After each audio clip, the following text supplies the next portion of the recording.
Bom, vocês sabem que eu sou a fã de For All Mankind, né? E For All Mankind, como eu sempre digo para vocês, ela é uma especulação da exploração espacial. Eu acredito Pensei que fosse um bastante. jogo. Eu pensei que se tivesse, Acredito que não assistiu fosse Fórmula patrocinado. Pensei que fosse um jogo. Foi Não mal, sou desculpa. patrocinada. Não vou nem falar de qual que é o stream. Ah, não vou!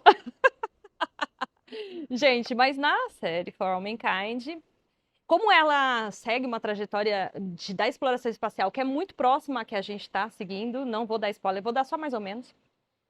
Ele disse que eu posso dar. Uma das coisas que acontece lá é uma das coisas que a gente já escutou falar aqui na Terra, que é da exploração dos minerais e dos elementos presentes nos asteroides. Vocês já ouviram falar alguma coisa a respeito disso? Porque na série isso acontece, inclusive é bem interessante, né?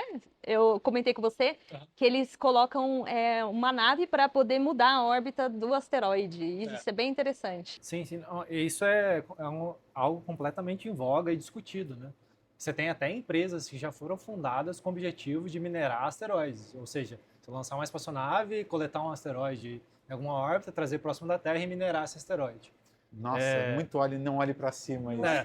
Não, a chance de dar errado, inclusive... A chance de dar errado é gigante. Né? Inclusive, mereceu um editorial da revista Nature Astronomy, né? Reputada revista de astronomia, alertando, em 2019, acredito que foi esse editorial, alertando da importância dessas propostas serem sustentáveis, né?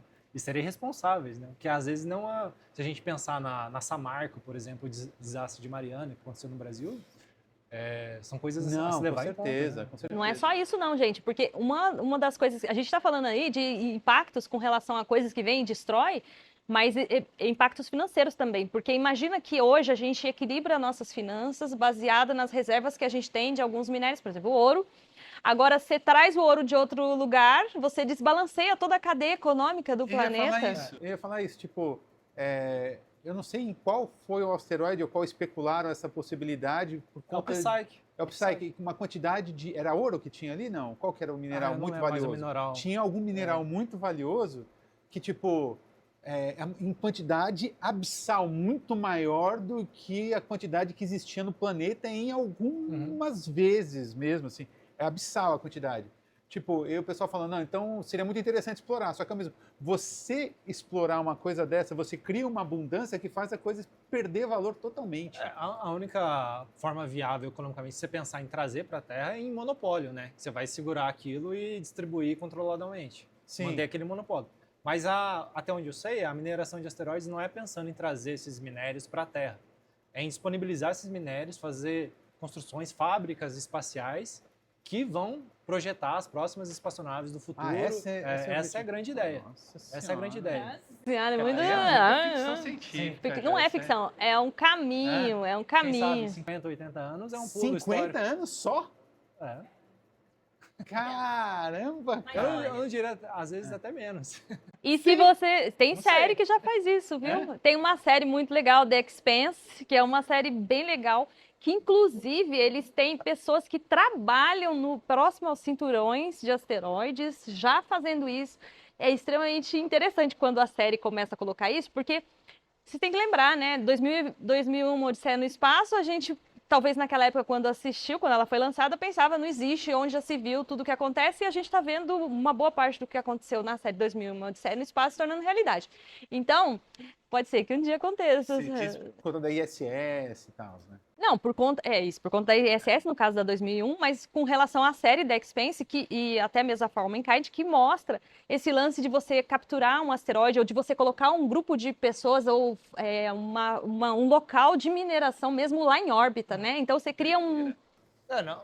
Para falar a verdade, se você pega a administração Obama, antes do Trump, o grande objetivo dele não era a Lua, era trazer um asteroide próximo da Terra e estudar esse asteroide, né?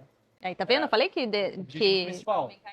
E você pega o relatório do Conselho Nacional da Casa Branca de Ciência e Tecnologia, eu posso mandar para a Cláudia, para o César depois, ou deixar o link aí, que está lá escrito realmente que, dentre as...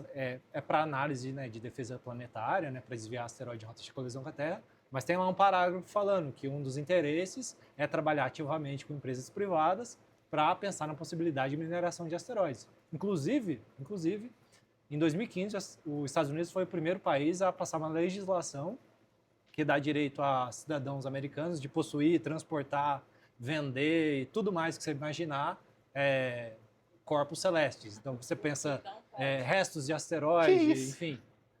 E várias outras nações seguiram depois. Tem Luxemburgo, outras nações que passaram legislações semelhantes. Como assim transportar? Como assim? Um exatamente. Civil? É uma espaçonave que vai até lá e transporta asteroide e tenta explorar economicamente. Que isso? E isso está totalmente fora dos tratados que foram feitos na nossa, né, a respeito do uso do espaço. Que o espaço é para todos, não deveria ser posse de ninguém, mas a realidade a gente sabe que é bem diferente, né? Quem chegar lá primeiro provavelmente vai ter. Tem gente vendendo. Você não comprou seu terreno na Lua? Não comprei. Acho que só picareta tá vendendo. Só picareta. Até agora é picareta. E nem pode, viu, gente? Não pode. Saiu um filme recentemente sobre isso, não saiu? Sim. No stream que eu não vou comentar, porque não patrocina nós. Sim, como vender o terreno na Lua. E parece que isso é baseado em história real. Sim, é. Porque assim, tem gente vendendo. Enfim, tem gente vendendo estrela, tem gente vendendo um lote em Marte. Aliás, né, tem gente mandando carro para Marte. Já não vou criticar mais quem vende pedacinho no céu. Não, tem que criticar, porque não pode, gente. Não pode, o espaço é para todos, apesar da gente saber que nem todo mundo vai chegar no espaço. A gente espera que em algum momento a gente consiga fazer esse equilíbrio acontecer, porque politicamente é do interesse. Por exemplo, unir esses esforços, como está acontecendo com o 13 Atlas, né? Porque não é uma missão só dos Estados Unidos, vocês ficam falando a NASA, mas não é só a NASA, tem a ESA, tem a agência canadense. Então, tem um grupo de pesquisadores no mundo trabalhando essas missões grandes que investigam esses corpos celestes. Geralmente, não é uma missão de um país só. Então, gente, esse negócio aí de que está todo mundo escondendo, que tem mistério, não é verdade, não é fato. O que a gente tem de verdade e fato é o que a gente está conversando aqui com vocês, tá? Vocês têm que pensar que cientista é o bicho mais fofoqueiro que tem. Ele quer falar que ele soube primeiro que todo mundo. Pois é. Não, e tem uma outra coisa que é muito interessante, né? O pessoal falando que a NASA está escondendo a realidade e tal. E eu vi o Sérgio Sacani falando sobre isso e eu achei um comentário muito interessante. Que basicamente é o seguinte... O que está escrito aí? Agora fiquei curioso. Luxemburgo sim.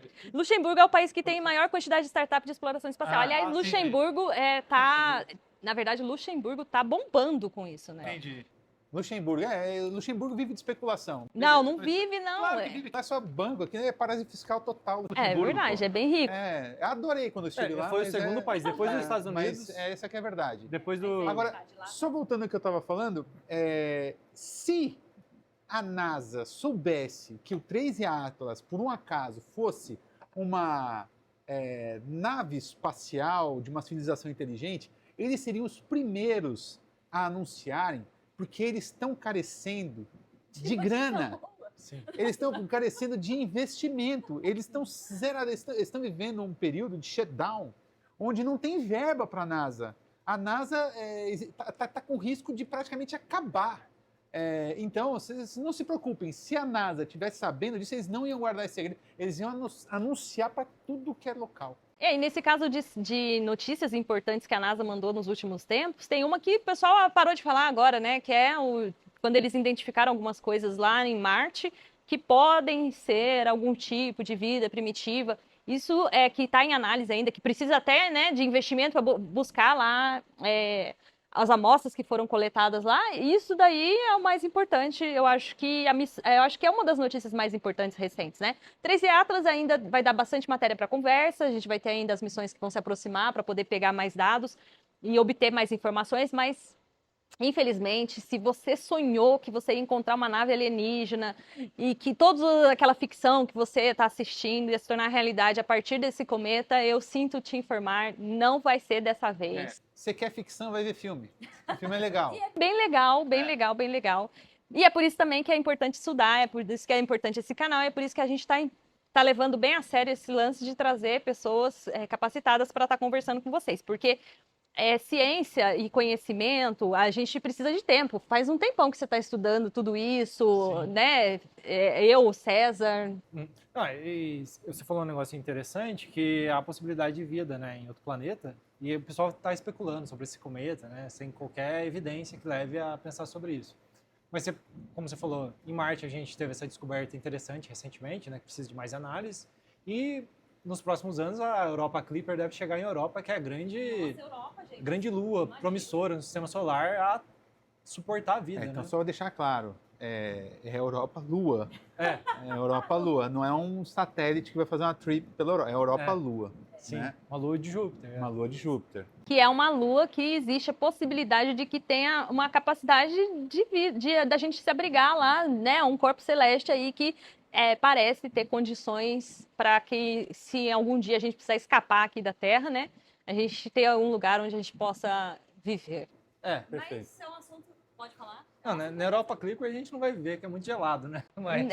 mas vamos supor que a gente conseguisse adaptar esse sistema, ela está perto de Júpiter, ela tem ali proteção do campo magnético de Júpiter, porque a posição dela é favorável, é um corpo sólido, tem chance de ter água. Então tem um monte de fatores interessantes nessa Lua, mas é óbvio que viver aqui na Terra é muito melhor, né? É óbvio que a gente tem tudo que precisa para viver, a gente precisa aprender a cuidar do que a gente tem nesse momento, né? Mas como você falou, isso já é assunto para um próximo episódio, né? Gente,